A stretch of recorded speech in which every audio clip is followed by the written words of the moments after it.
Yes, you're on No Rest with Noah John, spelled with an H, and DJ EsTeh. Capital J, no middle name. But it's like hyphenated or something.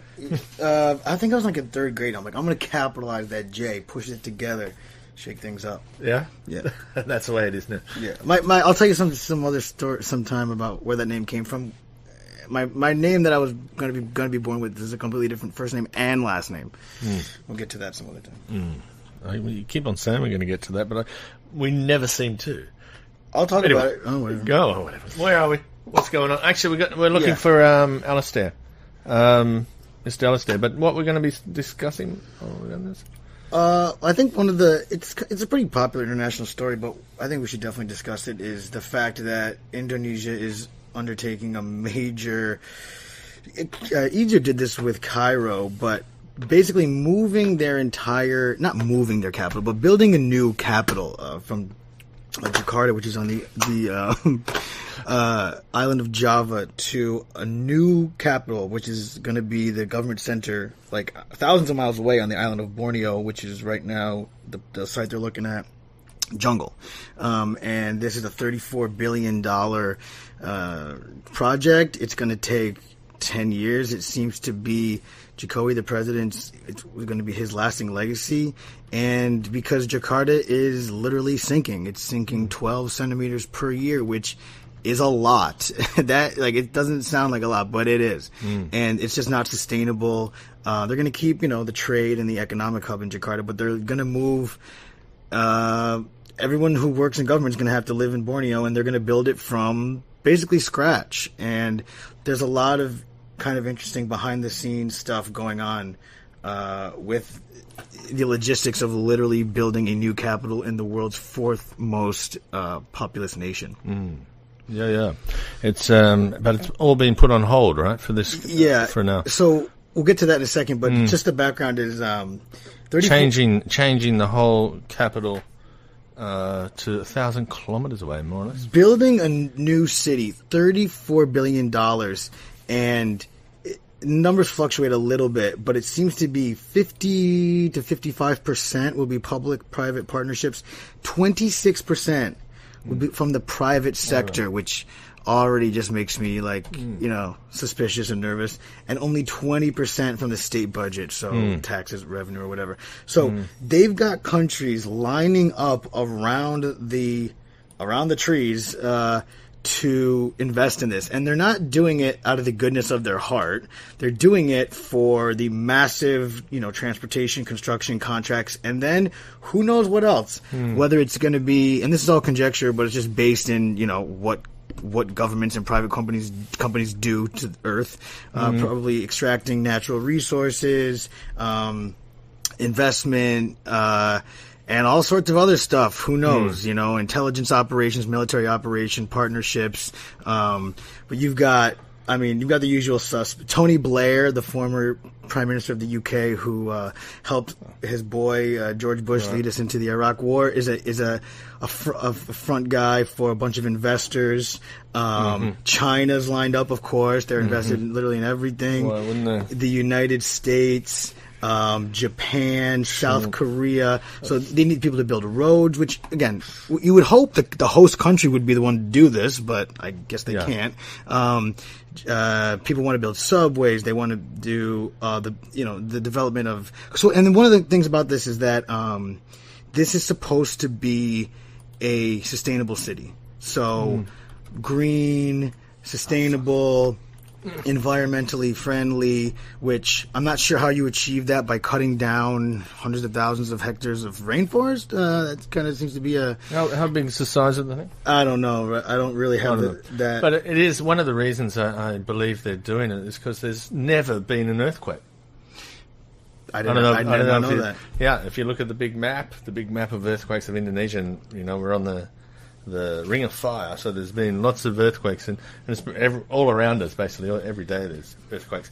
But there has never been an earthquake. Not even a 2 on the Richter scale. Interesting. As far as I know. So they're looking at, when it's all said and done, 6 million people, which I assume they're going to have to just not forced migration, but people are going to have to move there. And it's a much needed economic stimulus for one of Indonesia's more neglected regions, which a lot of people would say good, keep nature. And basically, yeah, they're trying to spread some of the wealth around the country, and it's right now it's pristine Kalimantan jungle, and they're going to build a city out of it. So I'm very interested.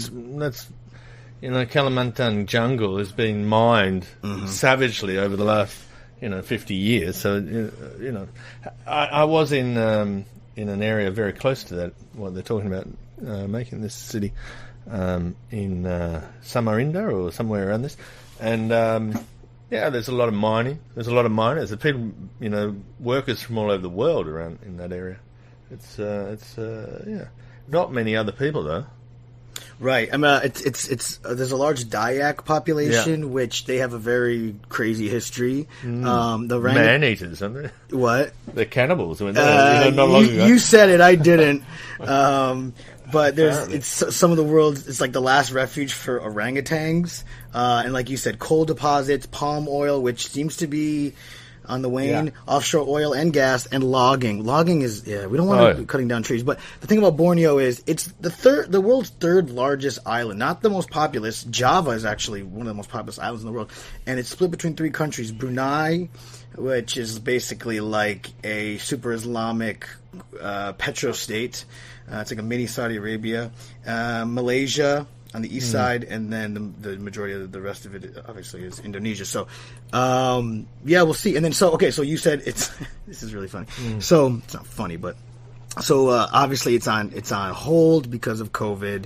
And the quote I wanted to read, which seems a bit crazy if all the money's coming from other parts, is that, or they've got the call from other places saying they can't afford to give any money. Definitely that, and I think it's just like we don't want to start bringing hundreds of thousands of workers and just blow this thing out before it even gets started. Right. But I got the guy's name here. Luhat Panjaitan, Senior Minister for Investments and the President's Chief Confidant. What, do you know that? Do you know him? I know he does most of the infrastructure. He's responsible for infrastructure around the country. His quote is awesome. He said, quote, "It is indeed stuck. We can't make any decision either. The president hasn't even evaluated it. Maybe after we're done with COVID-19, we will evaluate it or something. We don't know." So that inspires no confidence. Yeah. Right? We don't know. We'll evaluate it or something. The president hasn't really looked at his legacy project. He's too busy, focusing on, I don't know, whatever. So that's interesting. This is going to push it back by obviously years. Oh, sorry. So it's always been a bit dubious whether it'd ever go anywhere. They were so keen on it like 6 months ago. The completion. Listen, here the devil's always in the details. 2024, the completion date. Let's call that 2026. By 2045, which I think the world will be around at that. Humans will still be around. I'm not sure. It expects the new capital to be fully functioning. So it's 20 years. Spread over between 200,000 or 500,000. 200,000 hectares, 500,000 acres. So it's a fascinating story. I think everybody should be following it, especially who's going to be investing. Is Indonesia going to end up being, beholden to their neocolonial financial investors? Wait a minute. Aren't they always? They must have. Every country in the third world seems to be. Yeah, it's like a bottomless pit, isn't it? Between the World Bank and the IMF. Basically, these countries say, we're broke, okay, here's a loan, and then they are basically just slaves to their financial masters forever. And China's doing this on the private end with their Belt and Road Initiation. I mean, what they're doing in Africa and literally everywhere in the world is crazy. And so Indonesia, very strategically important, an archipelago that spans a lot from India basically to Australia. For that to be in China's backyard, they're going to be involved. And the other thing is Kalimantan only contributes 8% to the country's GDP, and Java contributes 60%. So they're trying to spread the wealth. For sure. So we'll see. So it's like in Brazil, right? They built Brasilia. Have you been down there? I have not, but that's No. exactly what this would be. It would be a strictly administrative government capital. That's a perfect example. And Australia too, to some Canberra, degree, like yeah. Canberra. So it's a good move because Jakarta is flooding and sinking apparently. The weight of all those towers of gold, no doubt. Putrajaya in Malaysia. You been there? It's south of Kuala Yeah. Lumpur. They try to do the same thing, and they're basically saying, "I've been there. I took a group of students on a boat trip, and that was a white elephant. Which a white elephant is like these World Cup stadiums where they get built, and then for whatever reason they just never are used, and it just kind of was like a complete waste. So it's.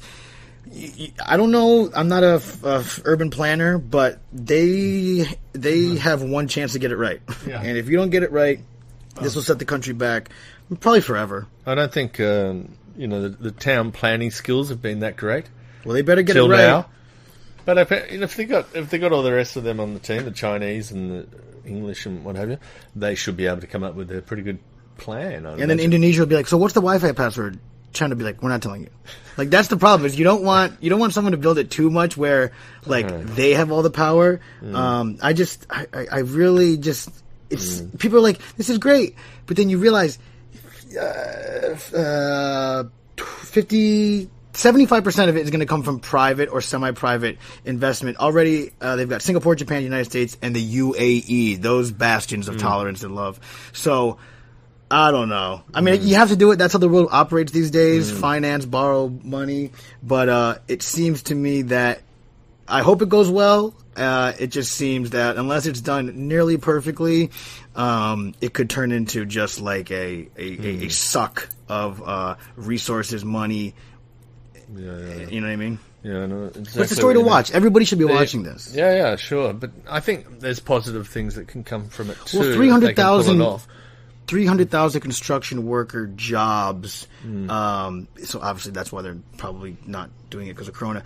You would hope that virtually all of them, other than the ones with the high skills, would be Indonesian people. Because that'll be a good, decent salary, I'm assuming. Well, who knows? And It could be Chinese. Could Really. be. Well, mean, yeah. I mean, that's the thing. Like, I've been to Ethiopia many times. My father grew up there, and you go to Ethiopia, and the Chinese are building the tram and the roads, and they've got their compounds with the Chinese bank, and they just don't really hire Ethiopians.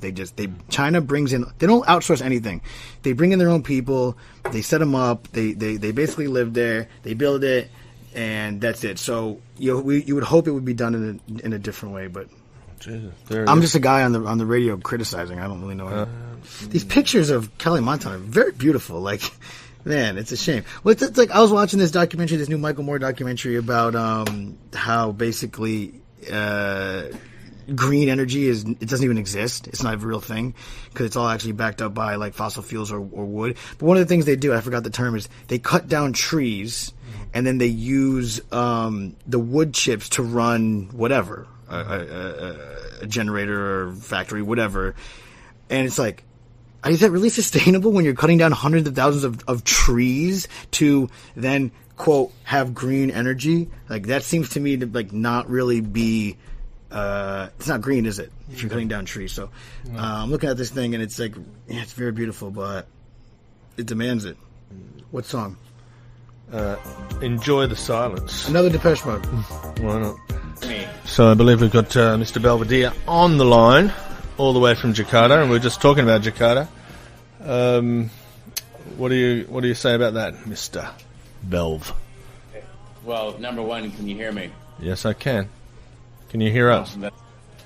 That's quality radio. Yeah, I can. Excellent stuff. Thanks for pointing that out. Thank you. I'm glad you joined the show. This is No Rest. We go out on Tuesdays. So we're just talking about Jakarta moving to Kalimantan. What's the name going to be? Good question. Is there? I think there was some name mentioned. Young friend's son said to me, just call it Jakarta 2. I was like, all right. Yeah. New Jakarta, like Jakarta New Kuta. Dua. Yeah. Yeah, there you go. Anyway, why not? It's probably owned by the Suardo family anyway, isn't it? Probably. Just like New Kuta. Anyway, we don't want to mention that live on the radio. Oh, you don't want to talk about Tommy? Well, there are reasons, yeah. I know. Anyway, you're looking good tonight, Belv. What's going on? Thank you. I've got all the bits and pieces. You got all the fruit. Yeah. You got the big logo. I love the big logo. Let's get that bigger. All right. So what do you think? Do people in Jakarta talk about that? Like, have you been following the story? My concern, as we just said, is the foreign investment and the possibility of that just going completely sideways. Look, I don't think anyone talks about it here at all. No. Friends from overseas are I hear the place is sinking as if it's next week, but obviously it's not. No. No, it is sinking though. Are they building Of course. Are they building the highways higher? The roads higher? That's what apparently they're doing in Bangkok, which I wasn't aware of it, but until I saw the documentary. Yeah, look, I don't see that. I mean, obviously I'm in Kemang area, but they seem to be building a lot of sidewalks and. Well, there is a lot of flooding in Kemang. Maybe it can be like Venice, and it can be like a tourist attraction. I can imagine it. True. Get those boats and send tourists around. Gondoliers, I believe they're called.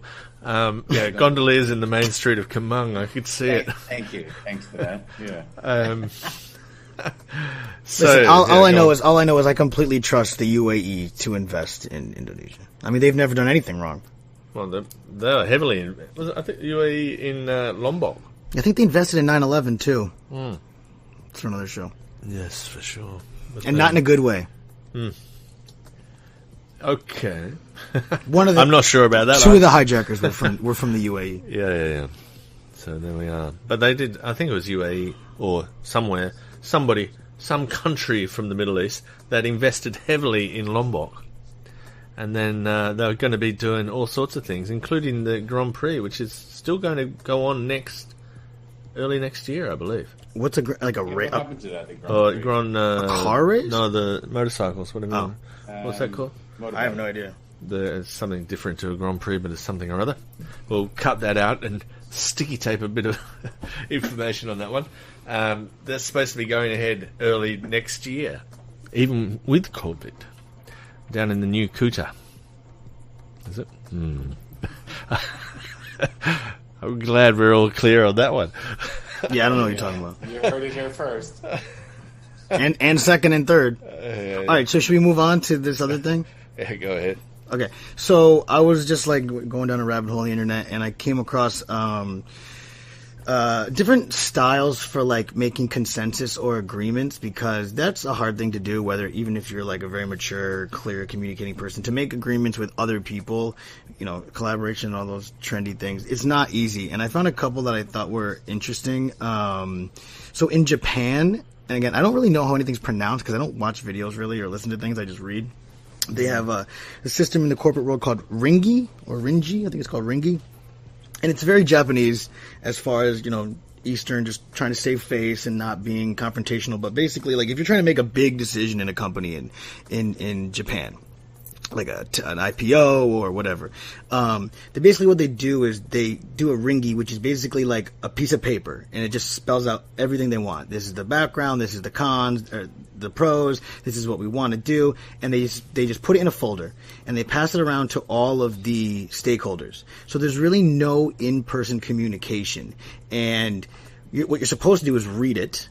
And then if you agree with it, you stamp it with what's called your hanko, which is your symbol or your signature. If you stamp it upside down, you disagree. And that's like, for Japanese culture, like, you're never going to find people yelling at each other, like confronting like we do in, Western countries. Or if you're even, more, less risk averse than that, you just literally put the ringi, the paper, in your drawer. You close it, you never look at it again, and that's basically like a way of quietly saying, "I don't care, just do what you want." And the person who does the ringi, who proposes the idea, he has to do what's called nemawashi, which is to try and convince people, "Hey, this is why," and go around and kind of gauge people's opinion before they do it. But this system seems to be good because you can just You don't have to ever talk to the person. You don't ever have to actually say I disagree with you. It's a stupid idea or whatever. It's not my style because I think a lot of the devils would get lost in the details. I don't know. But what are the? So if you have got a interjection or you've got a different idea, what do you do? Do you say something? Yeah, well, you stamp your signature upside down and you give it back to them. Upside down. And that's it. And that's literally like, I disagree. And then, and it's only supposed to be one page. And the reason they call it the ringy is I think it's another word for A3 size paper. So your concept, your idea, your proposal is only supposed to fit on one A3 size paper. Right. So this seems to be like, probably a lot of people would prefer this, but I don't really like. So it's only a yes and no. It's a yes or no. And I think if it's a no, then maybe they try to like append it. But I think it's just like an up or down vote. Do you like that system? I think it could go a long way, yeah. Maybe with my staff, perhaps. What we're going to do? What's my boy going to do? Johnny? What are we going to do today? Yes or no? And then he just signs a piece of paper and walks out of the room. Throws it in your face. Yeah. Or how would you use it? I would set set the piece of paper on fire and then take a video and then WhatsApp it to the guy. Yeah. I'm not too sure how many decisions they actually have to make. But the other one that I came across is much more interesting. I think we've all been a part of this. This is it's actually it's a management, in business management, this is actually like a specific term. It's called the Abilene Paradox. And, it was coined by a guy named Jerry Harvey in 1974, and it's named after the town Abilene, Texas. So I'll just read this really quick because it kind of, I think we've all been involved in this, where you don't want to offend somebody. It's like your girlfriend or your friend. Do you want to watch a movie? Yeah, sure, whatever. No, you pick, and then they end up picking, and then you hate the movie. So the concept is this. So on a hot afternoon visiting in Coleman, Texas, which is the USA, a family is comfortably playing dominoes on the porch until the father-in-law suggests they take a trip to the city of Abilene, which is 85 kilometers away, for dinner. The wife says, sounds like a great idea. The husband, despite having reservations because the drive is so long and hot, thinks that his preference must be out of step with the group. But he says publicly, sounds good to me. I just hope your mother wants to go. The mother-in-law chimes in and says, of course I want to go. I've been to Abilene in a long time. The drive is hot, dusty, and long. When they arrive at the restaurant, the food is as bad as the drive. They arrive back home 4 hours later, exhausted. One of them dishonestly says, it was a great trip, wasn't it? The mother-in-law speaks up, though, and says, actually, she would have rather preferred to stay home, but went along since the other three were so enthusiastic. The husband says, I wasn't delighted to be doing what we were doing. I only went to satisfy the rest of you. The wife says, I just went along to keep you guys happy. It would have been crazy to want to go all the way out there in the heat like that just for some food. The father-in-law then says he only suggested it because he thought the others might be bored. The group sits back, perplexed that they decided to go on a trip that nobody wanted to go on. So that, that's a crazy thing. Like that can happen on a macro level too. Like going to war or just major legislative decisions where people are just like, pass the buck or go to somebody else. But that happens. I mean, can you remember times in your life? Just by default, basically. Or just not being honest. Because nobody puts their hand up or says anything against the idea. I guess the question would be, what's your preference? Do something you don't want to do, or speak up and then maybe kind of be like the stick in the mud? Well, I don't think I could help myself. I could just, if I wasn't in agreement with it, I'd definitely say something. It gets better unless you're not really, you're either one way or the other. This wouldn't happen in a family. I don't really like the example with the family. It would happen with like people like us who are like kind of new friends and stuff like that. You kind of want to rock the boat. I could see that happening more. Yeah, within a family, yeah. Each other's necks. But then at the end, like nobody would actually admit to each other that they didn't want to do it. They would just go home and bitch to themselves, right? Fucking guy. Yeah. I'm never going back to that house again. So what would be a big decision in your life, Noah? You mean when something like that happened? Yeah, like I don't know. For you, what's a big decision? Like, I don't think a major decision would be like that, but I think it would be something like that, like going to a concert or going on a family trip, or just. But again, if it doesn't work out for you, you wasted a bunch of time and money. Yeah. I think the point is be honest, be clear, but be polite. And then, it's a great thing to say no. It's I'm 37 years old. Like, I just love the 30s because you finally know who you are. You got a little bit of money in your pocket. You don't really have to impress anybody. You don't have any FOMO, fear of missing out anymore. It's the opposite. Depending when I was 16, the worst thing ever would to never be invited to a party or to miss your friends going out or whatever.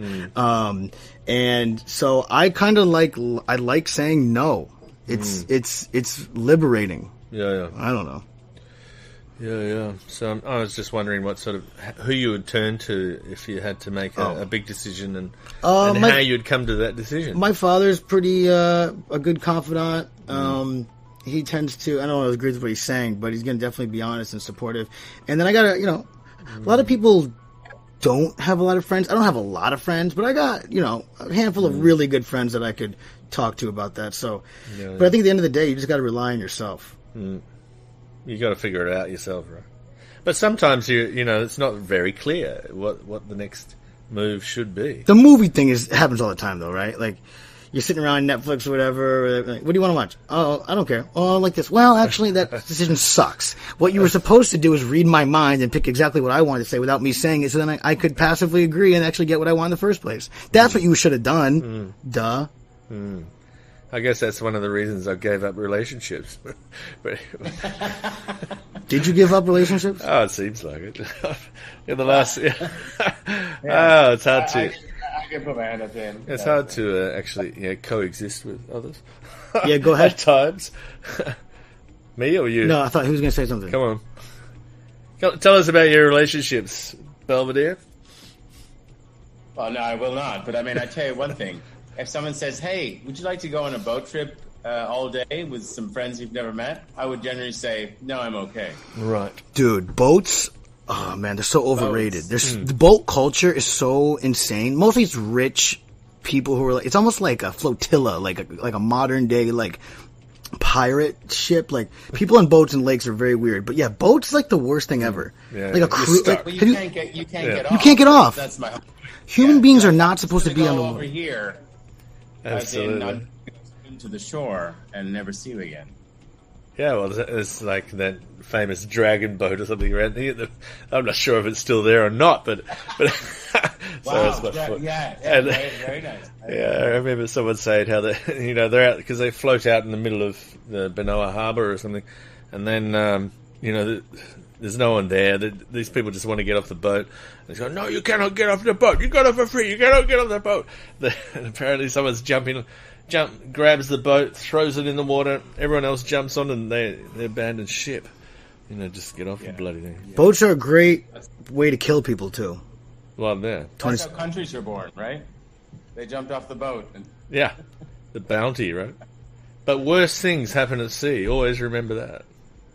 Dude, we're not supposed to be on boats. Like, do you know how many people Tony Soprano has tried to kill via a boat? A lot. But you talked about people coming over on a boat. One of the other decision consensus forums was from the Quakers, which are also called the Society of Friends. They're actually quite progressive. They were persecuted for their beliefs in England. They believed in crazy things like equality for women, religious tolerance, stuff that the Church of England just had no room for. They make their decisions. Again, this is very romantic. I can't imagine how this works in real life. They make their decisions without voting. Their method is to, quote, find a sense of the meeting, which represents a consensus of those involved. They don't reach just unanimity or an opinion which all members agree on, but a unity, a higher truth which grows from the consideration of divergent opinions and unites them all. So basically what it is you're not even voting. It's just everybody in the room needs to come to the exact same conclusion and be in full support of it. It seems like a very nice idea in theory. I'm sure in practice, they go into the meeting and it's great. And then when it's over, they're like, okay, whatever Jebediah said, just shut up. Just do it. All right. So, I reckon it's about time to, scrape together a song. And we've got one right here, which is a request from, not from Belvedere, but from Noah himself, King of Hollywood, Eagles. Okay, so this song is about Harvey Weinstein. Why not? Oh, I've heard it.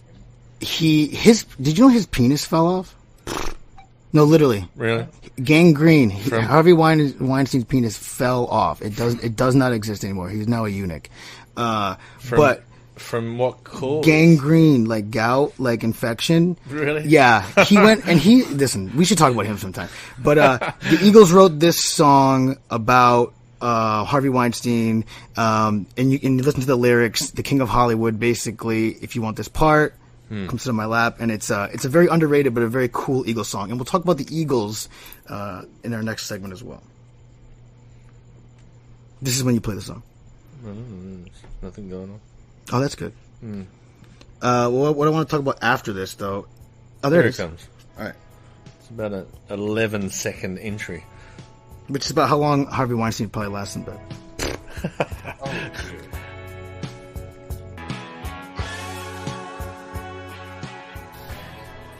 Yeah, that's the Eagles with a classic track, King of Hollywood.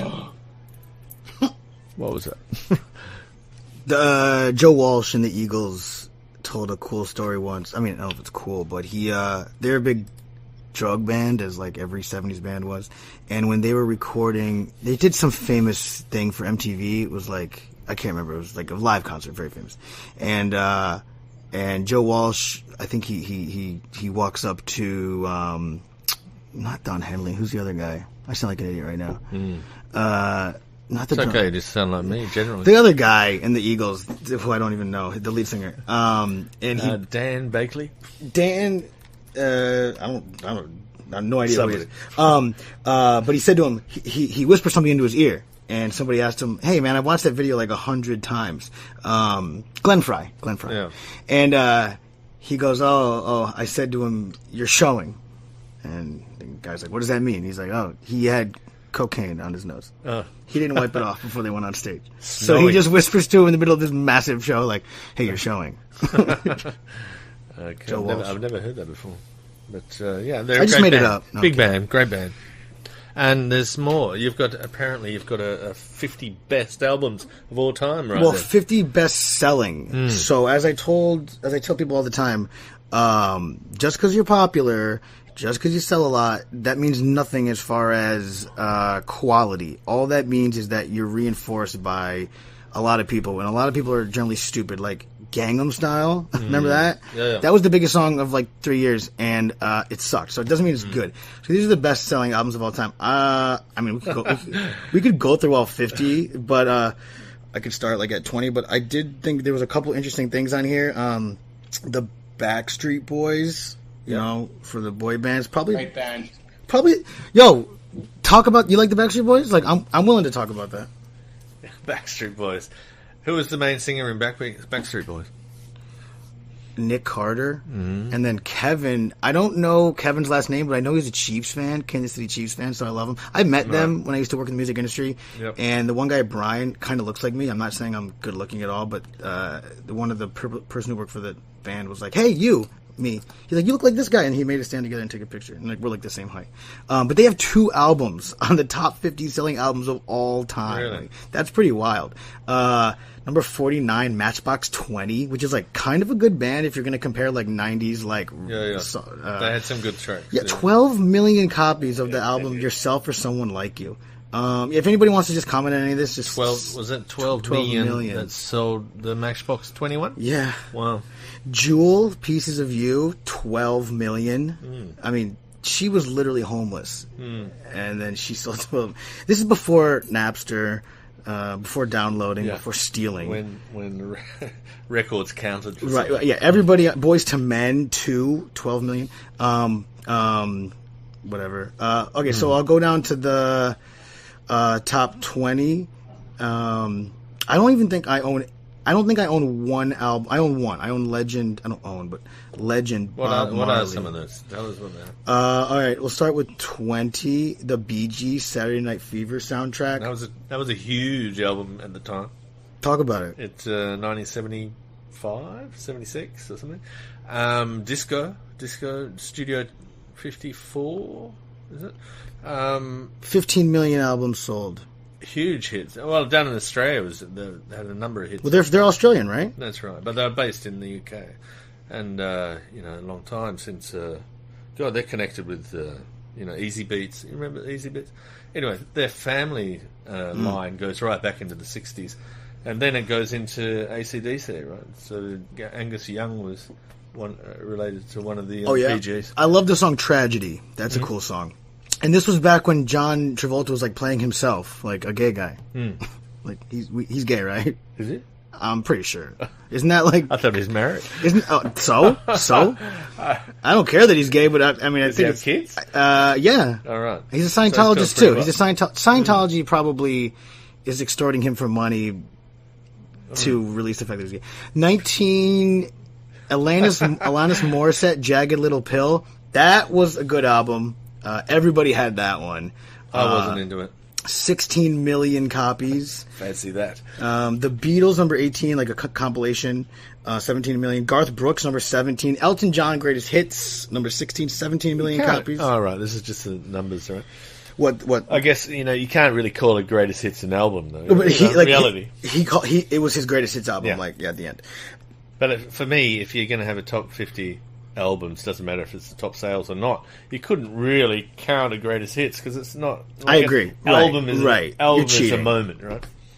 But the band Boston, number 15, which I think the lead singer committed suicide by like turning on a gas oven in his house and just dying that way. I think that's true. It might not be true at all. When he but I'm didn't sell enough albums. Well, like if you're gonna kill yourself, there's a lot easier ways. More. It's crazy. It's crazy. It's crazy. How these dudes, like the guy from Nirvana, all these rock. Well, there's not a lot, but there's a few rock stars that knock themselves off, and you'd think they would be at the, the height of humanity or something. They'd be satisfied with where they're getting. Yeah, but that's the fear of becoming rich or famous. Like, I'm not rich or famous, and I'm glad, because let's say you become rich and or famous and you're still not happy, then you're like, now what the hell do I do? I thought I was going to be happy with the attention and the money. I'm still miserable. Now there's nowhere for me to go. Yeah. So it's actually a curse. Same as like people who are like, mostly women, but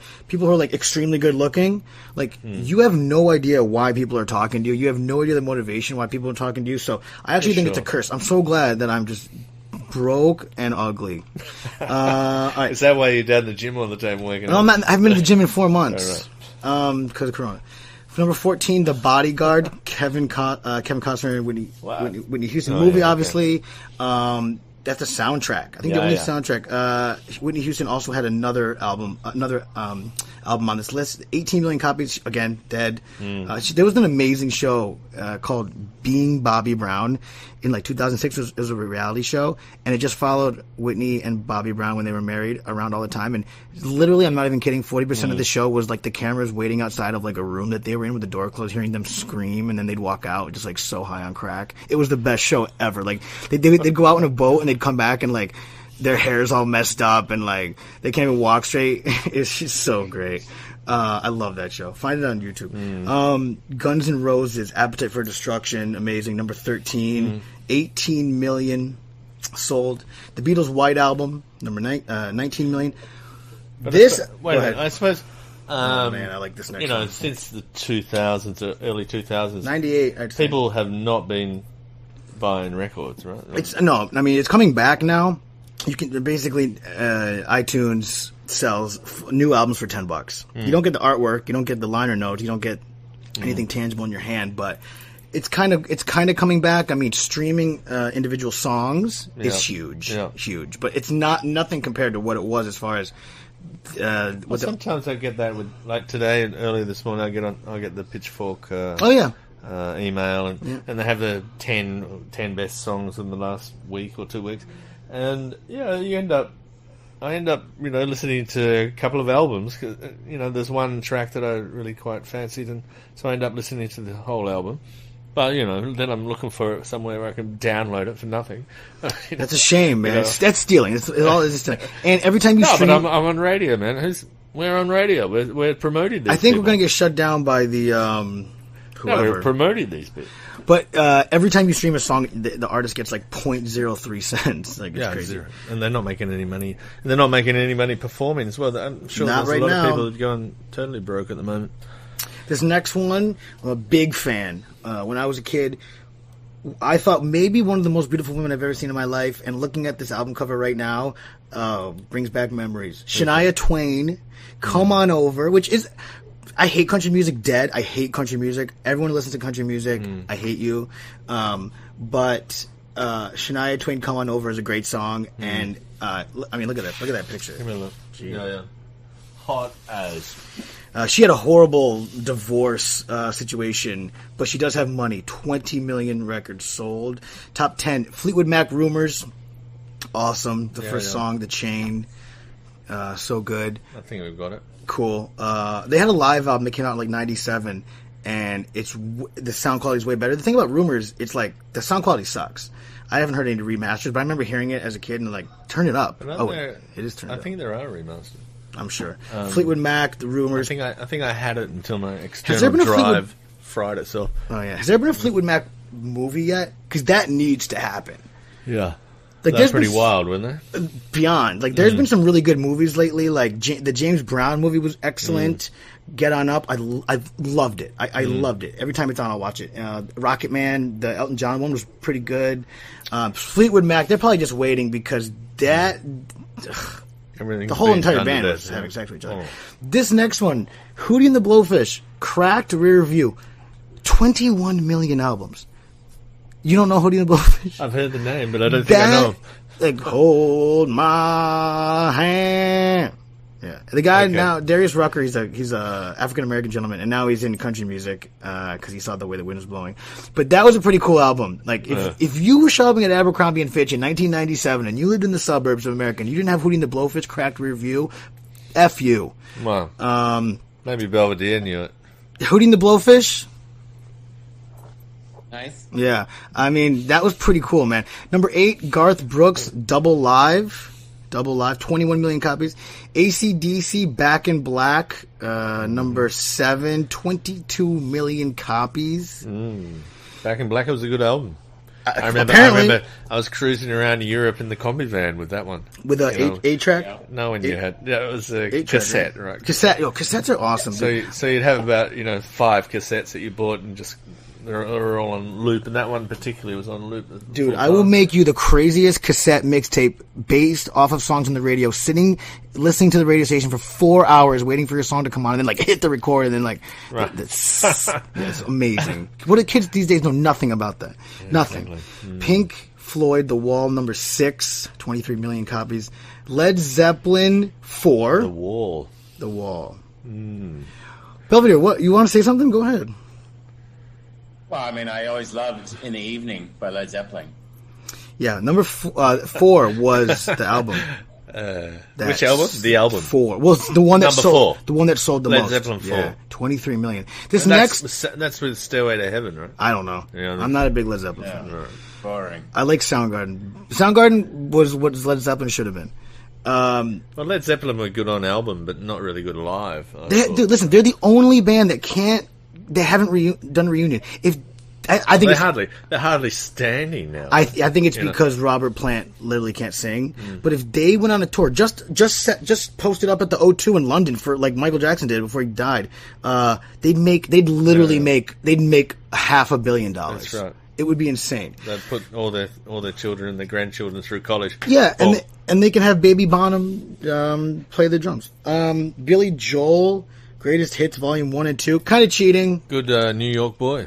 Long Island, sorry. Hate Long Island. 23 million copies. But, like, I was thinking about it, like, every Billy Joel song that's popular is just, like, him, like, I don't know, like, scolding somebody gently, like how you disappointed them, like, or gently telling you, like, I'm independent, like, I'm moving out, or, like, Allentown, like, he's such a critic. Screw him. Eagles, number 3, Hotel California. Yes. 26 million copies. That can buy a lot of cocaine. Especially in Mexico. Isn't the Hotel California in Mexico? Or maybe it's in California. I think it was. They were on the way south. Go on. This next one... What memories of Hotel California you got, Belvedere? Well... Besides down in Cooter and every second band playing it. Mm-hmm. Well, I mean, we were very close to the border, so we did jump in and jump out on several occasions. Always good times. Good memories. Right. Which I I best not share. No. So that's number 3. Number 2, a guy who, listen, we should do a segment on this sometime, just the philosophical conversation. Our friend Ed, he was wondering, should I teach young people about Michael Jackson? And because Michael Jackson, Thriller, number 2. 33 Why? million. Because of the His weirdness. Well, the child molestation accusations, which, let's be clear, in court twice, not guilty. Maybe 2, definitely one of the families clearly extorted him. They admitted it later. That documentary that came out last year or 2 years ago on the HBO, the kids who claimed that he molested them, very compelling. They were very convincing. However, one of those kids swore under oath that he did not molest him as recently as 2006. So who's telling the truth now? But he was very graphic with what he was explaining. Have they been Are we paid talking out? about leaving Neverland? Yeah. Did you see it? I did. Yeah, when he's explaining, first of all, what a bunch of weirdos. What kind of family lets your kid just go and live in Michael Jackson's house? 100%. The mother was such a freak. She was so desperate to be famous. No problem. Totally. The parents probably knew and were so desperate to be famous, which again speaks to how people struggle these days to make a living. I'm willing to pimp out my kid so I don't have to live on the street.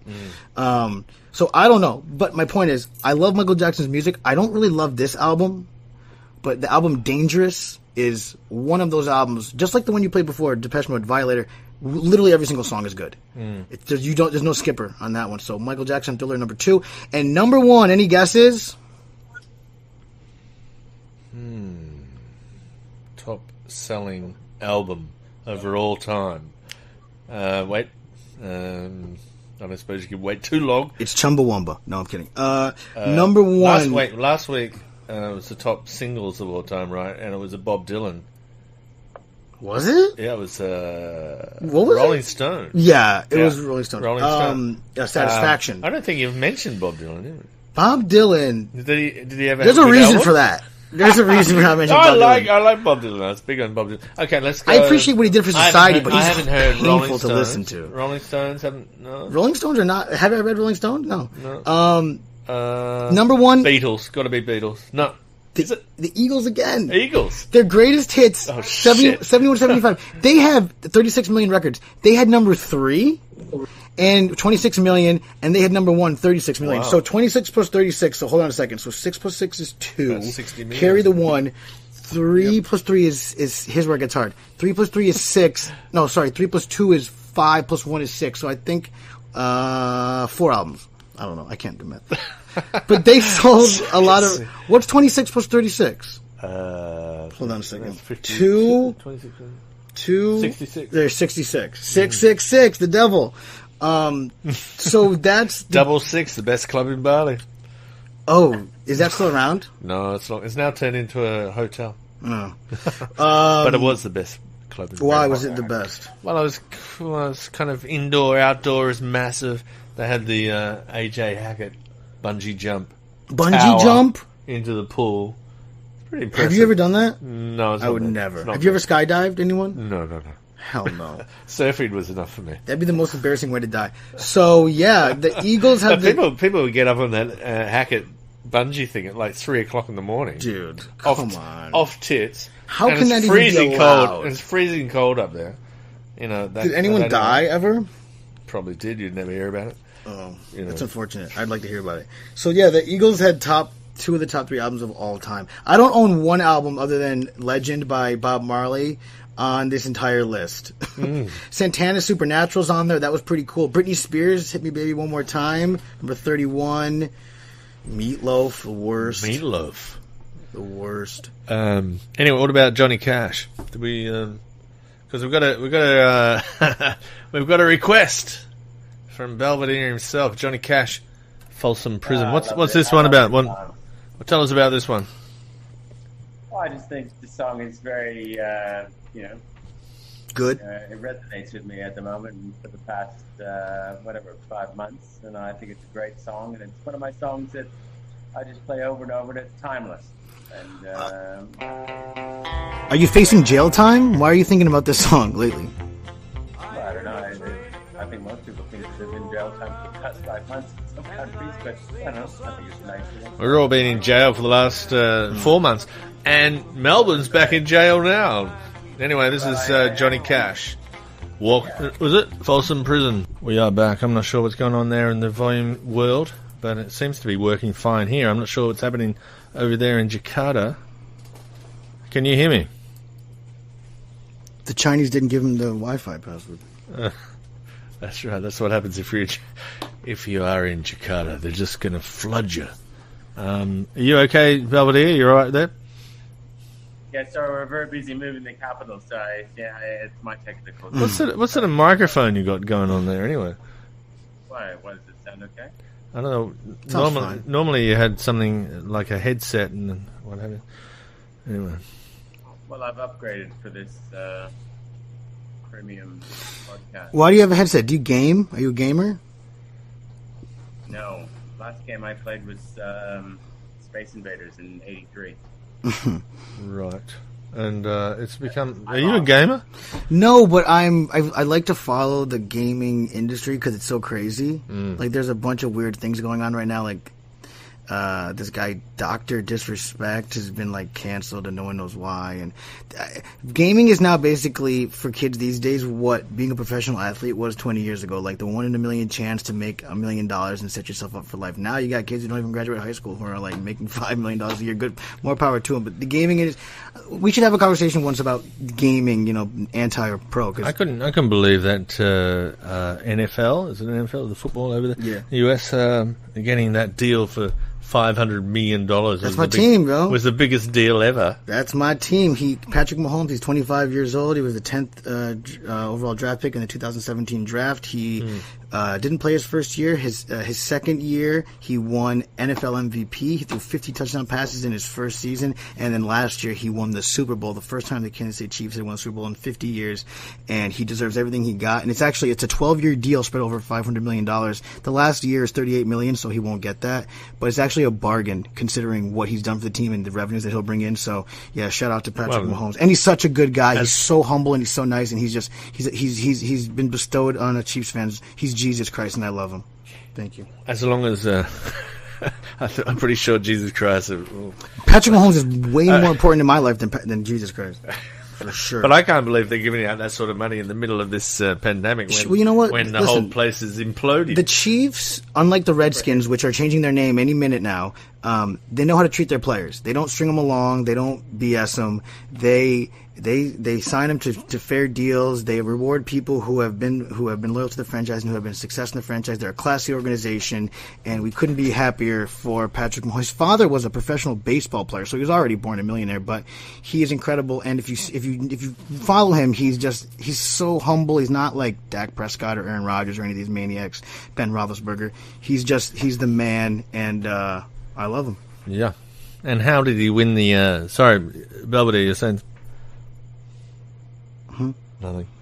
How did he win the Super Bowl? Super Bowl. Well, first of all, you have to go back a little ways. Last year, they lost to the Patriots at home to go to the Super Bowl on a bunch of BS calls. That game, what the refs did to let Tom Brady and the Patriots continue on their drive when there was a BS roughing the passer call. So anyway, they got almost to the Super Bowl last year. They lost at home. It was heartbreaking. And Patrick Mahomes said, "Don't worry, we're going to come back." And they came back last year, and they just dominated. They were down in both playoff games. They were down by 24 points in one game and 17 points in the other. They won both games. They went to Miami just 2 weeks before Corona blew up. And they were down by 10 points in the fourth quarter, and they came back and they won the game. It's unbelievable. It's on YouTube. You should watch it with the mics. They mic up the players behind the scenes, and it'll give you chills. So shout out Patrick Mahomes. He should get more money, quite frankly. Yeah. I'll give him all my money. Jesus. No need to have a GoFundMe page. Look at my shirt. Kansas City. Why are you barracking for Kansas City? My father spent his teenage years in Independence, Missouri, when the Kansas City Royals baseball team first started, and so then he lived all around the world in the United States. But just kind of latched on to those teams. And then, I don't know how it is across the world, but in America, like, basically whatever your parents like, you're gonna like. So I'm from New York.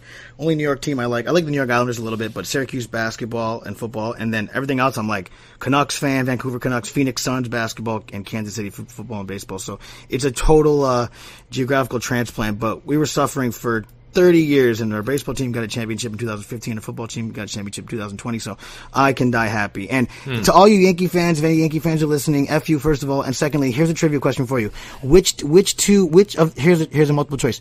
Which of the following choices have won a World Series more recently? A, the Kansas City Royals, or B, the New York Yankees?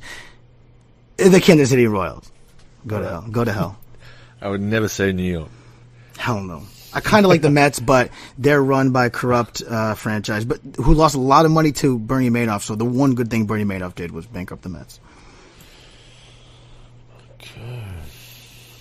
I'm trying to find a little track here, but go on. Oh, so yeah. Okay, so this is my favorite story of the week. Jump in because you sent this to me, and it's a little bit deep. It's a little bit long, but it's fascinating. So there's a band called Great White. Do you know Great White, Belvedere? Yes, I do. Yeah, they're like a. You do? They're like a C-list hair metal band. Like, there's some pretty decent hair metal bands, like Motley Crue, Skid Row, like In a Darkened Room is like one of the best metal songs ever. Hair metal. Well, you songs like ever. Metal, don't you? Well, hair metal, like it's corny, but it's guilty pleasure. Shotgun Messiah, Poison, Rat, a couple of those bands were pretty cool, especially near the end of the '80s. But so Great White was like one of those. Like, if you listen to their music, like it sounds just like everything like that. So they had just played a concert in North Dakota last week, a town called Dickinson, which is population 23,000 up in North Dakota, middle of nowhere, and they had no social distancing, no masks, no nothing. And so people were kind of up in arms like, hey man, like the world's suffering and you guys are doing these shows. The promoter said, April Getz said about the criticism, we do not have any restrictions, believe it or not. We don't have any. I do believe that for a dumb red state like North Dakota. So there's been 4,243 confirmed cases in North Dakota. 87 people have died. They're testing about 3,700 people a day. So they had that concert, and bad press. But the thing about Great White, which people may remember, is that they were involved in an unbelievable tragedy in 2003 in a small city named in Warwick, Rhode Island, at a club called this. So, by the way, Great White they did have some success. Like, they had the song "Once Bitten, Twice Shy," which I don't even know what that means. Once bitten, twice shy. Like, I got it right there. Twice. Once bitten, twice shy. Right. Like, what does that mean? You've been hit. Like you've been dumped or something. Someone steals your wallet once. That means twice. 2 times you're going to be shy of getting near into that situation. Okay. I'm like, okay, I didn't get it. And they had another song which more careful. I was listening to it, and I'm like, it wasn't so bad. This song called "Stick It," it was like kind of good. So that's who they are. So they have a lead singer. His name is Jack Russell, like the dog, and he was the original lead singer when this tragedy happened that we're going to talk about. But the problem with these 80s metal bands, and it's a lot of these bands like Chicago and like Quiet Riot, like Bang, the lead singer's dead, but they still tour with a different dude. Like, you don't even know who the heck you're going to see when you show up at these concerts. It could be like 4 like Korean kids, like, we're now Quiet Riot. We bought the trademark. So the lead singer, Jack Russell, who founded the band, is not actually in the band now. So he is like, I just want people to know, like, I'm not in the band anymore. They're using the name Great White, but like, I actually support like being safe and wearing masks and social distancing, and I don't think it's a hoax. So there's a different lead singer, some guy named Mitch Malloy. Everybody knows him. I think he was my mechanic once, and he replaced this guy Terry Illis like last year. So the band, the current reincarnation of the band is like not the original band. So what happened in 2003, there was a club called The Station, small club. I had gone there once because I have family friends in Warwick, and one of my favorite bands, Push Monkey from Austin, Texas, had played there, and I'm like, I want to go see, and I used to really be into like the music industry. Like I would like make like fake tours. Like I'd like make my own bands and like book tours like in my like on my computer. And so I went to see it. And it was really small, a checkered black and white like chessboard floor. And I was like, they played here like maximum capacity 400 people. But in 2003, February 20th, 2003, at 11:07 p.m., they were playing a concert. They had pyrotechnics. They weren't approved by the local fire station. You have to get approval to have fire personnel on site. And basically what happened was they used pyrotechnics. It got out of control, and the club had installed foaming on the walls for acoustics, and which is incredibly flammable. And the entire place went up in flames in like a minute. There's video of it. It is really scary. There's people in the crowd like pointing behind the lead singer, like, "Hey, look!" And he thinks they're like, rocking out with their fist, and they're like, "No, there's a fire." And the lead singer, who was Jack Russell, the founder at the time, 2003, he said like he literally said, "That's not good," like into the mic. The drummer of the band died. 100 people died. 200 plus were injured, and they couldn't get out because the black smoke and the ventilation had just prevented people from knowing which way was up, and people were crushed. Burning bodies were literally jumping into the snow to put themselves out. It was like the worst tragedy you can worst. What caused the fire? They had pyrotechnics on stage that they didn't get approval of. Oh, right. And yes, indeed. So it was point, like a major thing. Like, and Rhode Island has a nice history of like good live music, especially hard rock, like Lupo's Heartbreak Hotel in Providence, Rhode Island, and this club. The local radio DJ died in the fire, and so like obviously this destroyed the band. The band did not play in New England for like 12 years. Their tour manager ended up going to jail for 3 years, and actually the victims' families petitioned him to get out of jail because they actually didn't think he did anything wrong. He was just a guy who was going to take the fall. Like I said, the drummer died. A couple of the club owners pled out. I believe some of them went to jail, and the club obviously closed. The Great White broke up. They didn't play shows for like 3 or 4 years after that. That's why Jack Russell's doing his own thing and this. But I mean, it was total disaster. It was unbelievable what happened. Like there was 100, depending on what source you read, there was like 115 million settlement or 176 million to go to the victims. The band themselves offered $1 million. The state of Rhode Island paid $10 million. It was awful. The band broke up, like I said, and there's a documentary on it which I haven't seen called I forgot what it's called. Oh, the Station. And there's a memorial in a local park. There's a book about it called Killer Show by a man named John Barelick. And I had been to that club, and when I had been there a couple years before it burned down, and it was just crazy. It was I don't know if you remember it, but it was like wow. And there's 100 people died. Was it 100 people? Imagine being like in the band, and then like you're directly responsible for like 100 of your fans like dying. And the guy has been good about it, Jack Russell. He's like I don't really talk about it anymore because every time I talk about it, I offend somebody. But he seems to be very, very contrite and very remorseful. But I mean, there's no way you can live that down. That right? band will never. Anytime when that guy dies. The first line in the obituary will be the guy who killed the band. Yeah, but I mean, listen, fire's no joke, man. No. Neither is the ocean. Like people think, like, oh yeah, it's fun because they see movies, but yeah, really bad. And you got to be careful at all times. You never know what's going to happen next. Crazy. I was like, whoa, shit, hello. It reminds me of a band, actually, an Indonesian band over at. What would it be? The west coast of West Java.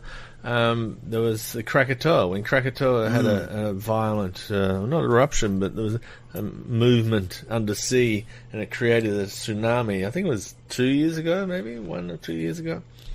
And I saw that video. And this wave came smashed into the west of Java, and there's a band, quite a popular band, playing on an outdoor gig, and the wave just smashes into the stage, and I don't know how many people were killed. This band, the only one left was the singer. Oh, the band members died. Yeah, and Jesus. his wife, just recently married, she died. He was left alone from this show, man. You just don't know what's going to happen next. You know? Yeah, I mean, at least that band was like not responsible for it themselves. Yeah. But and the other crazy thing is like after this happened, there were more fires. Like there was a club in Oakland, California, and then a big one in Brazil. Something crazy, like 400 people died. Like, you know, like it's not a joke. Like when you go into these buildings, these clubs, these nightclubs, like look for the fire exits. It's like La Favela, right? If there was, for the whole thing's made of wood, Exactly. right? And you're on the third floor or something. Dude, how many exits are there of that? There's one, and you have to walk over that like bridge plank thing. Like if there was ever a fire in La Favela, just before you go there, just Jump out a window. Fill out your will, because it is so scary to me. Like there's that one dance room right to your left when you walk in, and there's like a couple hundred people, and you can't see anything. It would be a massive problem. Chaos. Yeah, absolutely. But you know, nightclubs are notorious for that kind of thing, aren't they? Yeah, I mean, there was like a list of nightclub fires. Like, it's kind of morbid, but there's like so many, so many. But this one was so bad. But I did kind of like one of their songs. It was called "Stick It." I don't know, I was like, "Stick It." 80s metal is it can be really good or it can be like really bad. Stick It. Guns N' Roses to me doesn't fall in that category. They were not cheesy like that. My favorite one. Once bitten, twice shy. Yeah, it's not that good. There's another one. What the hell's it called? My cherry pie. A Warrant. Yeah, that Yes. was like just shut this whole thing down. Like after that song came out, it was like it's over now. Like, remember that one? That was a weird one. Oh, Rock Me. Do you have Rock Me? Still being tight on movies today. Oh, like what? Like porno movies? No. Because that's what the song's about, I think. Anyway, this is Not about baked goods. well, look, you got to get close to that microphone, man. I said it's not about baked goods. She's my friend. That's right. Anyway, there we go. We're on. This is Rock Me by Great White. You make sure you never go to one of their shows. You'll never get home. Yeah. But don't blame the original singer, Jack Russell. He was not involved. Yeah, you're on No Rest with, I was going to say DJ Noah, but no. It's Noah John. All the way from USA. Burnt Hills, New York. Am I here? Hello, you there? Come on, speak it up. Let's go. I'm here. Can you hear me? I can hear you loud. We see you, we hear you, we validate you. You are an important person. God darn it, you're special. You You're are. the first person in 5 months who told me that. All right, so here we are. We're talking about the biggest issues going on around the world. Well, we just... Can I make a point? Yeah, go ahead. Noah mentioned just before the break G-Max. Where are we at? G-Max. Ghislaine Max. Oh, dude, that's what we're about to talk about. Oh, wow. Great segue. Yeah. Did that? Okay, we didn't plan this, guys and girls. Okay, so this is literally just posted 2 hours ago. Ghislaine Maxwell, ex-girlfriend of sex offender and murder victim Jeffrey Epstein, who... Heard of him. Our old buddy. What'd you say, Belv? I said I've heard of him. Yeah. Apparently it's a witch hunt, but let's not. Yeah, go right. into Absolutely. So he was her girlfriend. She was his girlfriend. Go ahead. I don't really believe in these conspiracy theories, right? Dude, stop. Conspiracy theories. That's what I call it. Noah, go on. There's Noah. the Kennedy conspiracy theory is definitely true. We should watch the movie JFK sometime and talk about it. Okay, so she's going to be in court today. She's going to be arraigned. She was basically his girlfriend / pimp. She also may have been one of Bill Clinton's lovers, allegedly. But she's going to be in jail today. She's being held at the Metropolitan Detention Center in Brooklyn, New York. Her lawyers. These people should also be put to death, her lawyers. She needs to get out because she's at serious risk of contracting corona. Like, I don't think she has any underlying health risk. But like I said, she's a flight risk, but she's going to be in court today. So we'll see. How old is she? She's 58. So we'll see if she gets lost from the transfer to the jail cell to the courtroom. If this judge lets her out, it's going to be packed. I'd love to go down there right now and just stand outside the courtroom. It's going to be packed. He's not going to let her out. If he does let her out, then we know the fix is definitely in. But he's not going to let her out. Ghislaine Maxwell, Jeffrey Epstein's girlfriend, she's been arrested 2 weeks ago. She faces charges related to the years 1994, 1997. She was basically Epstein's pimp, like we said. She would groom the girls. So here's the thing that I want to bring up. So, all right, so Belvedere, any comment on that before I get into a little bit about who she is? Yes. There's two things going to happen. Either she's going to get corona. Yep. Or two, Totally. 100%. Or two, she's going to hang herself. Right. I don't think they can get away with killing her a second time. The second person in this case. I do think the corona aspect is very real possibility. Not actually getting it, but saying that she died of it. Injected with coronavirus. Absolutely. Dude, listen, that's a thing. We know the Russians poison people. Jack Ruby, who killed Oswald, who killed Kennedy, he was probably injected with cancer or some other sort of disease. That guy died 6 months after he killed Lee Harvey Oswald. So this stuff happens. Biological warfare is real. Right, Belvy? For sure. Yeah. So I'm not saying that coronavirus is a conspiracy at all, but it would be a very convenient thing. So, Ghislaine Maxwell, I just want to talk about a little bit about her past. So her dad, we talked about Epstein's past before, now we'll talk about hers, because this is all real, this is all confirmed, I don't have to say allegedly. The fact, this is either the biggest coincidence in the history of the galaxy, or there's a major conspiracy going on. So, her father, and again, jump in any time. Her father was a gentleman named Robert Maxwell, Czechoslovakian-born owner of the Daily Mirror tabloid. He probably very wealthy man at the time. He probably, I mean, I don't know anything about that tabloid. So if you want to say anything about it to add some context, it's the most trash tabloid you could ever imagine. You wouldn't want to believe anything they say. But they made a lot of money. They still continue to make a lot of money because there seems to be thousands of people that are prepared to gobble it up. So he owned it. So he probably also was a secret agent for the Mossad, the Israeli intelligence apparatus. I believe that. So in 1989, this is just crazy. So in 1989 he owned a boat called the Lady Ghislaine. So he named it after his daughter, which is weird. And in 1989, in May 1989, he happened to be on that boat with, somebody just named Donald Trump.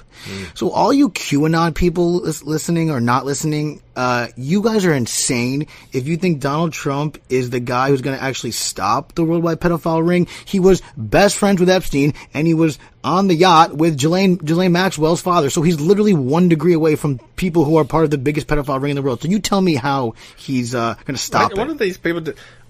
Can't they get adults to bang or something? They're so rich and depraved and numb that they can't get off from anything else. That's what I think. That's why I don't really believe the whole conspiracy theory. I can't imagine these people wanting that. Do we want to mention the story in what happened in Jakarta last week with this? Oh, that guy, the French guy. Yeah. All right. 300 street children he was molesting. We're not talking about heads of state and no, but it is a major problem in the world. Like, these crazy conspiracy theorists, QAnon people, they have one thing right, that there is a worldwide pedophile ring going on. What they're wrong about is that Donald Trump's going to be the one to save them. That's what I doubt. I can't imagine all these heads of state and powerful people suddenly being part of Prince Andrew. Group what about Prince Andrew? Member of the royal family. Why would he be there? He is. We have pictures. What pictures? In that documentary, he's with the girl. And pictures. Just pictures. Pictures, and she's already 19 years old or 20 years old in that photo. Go ahead. We're not going to go back there. Go Google Marc Dutroux, Belgium, and tell me there's no such thing. Okay, so Donald Trump was on his boat with Ghislaine Maxwell's father, and it notes here, which again, the media hates Trump, and sometimes it's deserved, sometimes it's not. But they said that Trump mentioned to him that night that his yacht was larger. Like, of course. Like, that's what he does. Like, he doesn't actually believe in anything. He just needs to either be accepted or just do whatever he thinks rich people do. Like, he probably eats steak. He doesn't even like steak. That's what he was taught as a kid, is what rich people eat. So Trump's yacht, okay, so not Robert Maxwell's yacht that Trump was on. So we already have a connection. This is 1989. Trump's yacht, called the Trump Princess, kind of a little young child connotation there. Trump's yacht belonged originally to Adnan Khashoggi, and if that name sounds familiar to you, he's the father of the murdered Washington Post journalist Jamal Khashoggi, who was murdered by Saudi Arabia and Prince Sultan in 2018. His father was a Saudi arms dealer, which so is the United States Congress. But this is not a coincidence that these people are now being brought in front of court for major unbelievable crimes, and they all are running in the same circles. Trump was friends with Ghislaine's father, Trump's yacht was previously owned from Adnan Khashoggi. The Saudis killed his son, and Trump never did anything about it. He said, to give him credit, he at least he was honest, kind of, for once. He said, yeah, the guy died, but they give us a lot of money. Like, I'm not willing to put $500 billion of Raytheon defense contracts and guided missile systems because some random Arab that I don't even like died, and of course, 2 years later, Robert Maxwell fell off his yacht in the middle of the Atlantic Ocean and drowned. A sensational death that was ruled accidental. So her father, I'm sorry? What a coincidence. He, and again, this is just briefly scratching the surface. So this is the daughter will be in court today, and we'll see what happens. It'll be very interesting, and we really need some good news in the world. And this judge needs to not only not give her bail, but he needs to put into the court record a very strong and stern message that also telegraphs future intentions with this case. Well, he should. He needs to basically put the world on notice that we are watching. And if you guys try to do this again, no rest is watching. DJ EsTeh, do you have any comments on that? I think I've already commented enough on the whole conspiracy theories. I guess I don't really buy into it. The next question is, what's gonna happen? Is she going to A, die, 2, plead guilty, go to jail for the rest of her life and never talk, or 3, which is what I hope she does, plead or get immunity and name names? I mean, we're talking Alan Dershowitz, definitely, Clinton probably, Prince Andrew probably, and a bunch of other people. Yes, Bill Gates was at Jeffrey Epstein's estate once, where Jeffrey Epstein hosted a conference about he was going to freeze his genitals and his brain, and they were going to populate the earth with Jeffrey Epstein's DNA, inseminating women. Like, he literally wanted to create an entire race of his offspring. Like, this is not a joke. Like, this is all real stuff. The media doesn't report about it because it sounds so ridiculous, and it is, and I don't have an answer for it, but this is all real stuff. So I would really, we got to be watching this. I'm very concerned. I'm very concerned. All right. Is that a multiple choice question? Which one would you throw under the bus? She probably... What? The Prince. I'd say Prince. Yeah. She probably... Oh. I thought you meant what was going to happen. Yeah, definitely him. Definitely, 100% him. 100%. She allegedly she has videos and DVDs of all these people. So she'll either just say, help me out. I mean, please don't have a video of this judge. That's the only thing we need to worry about. Because if this judge is, you know what, girl, you're just a good. I trust you.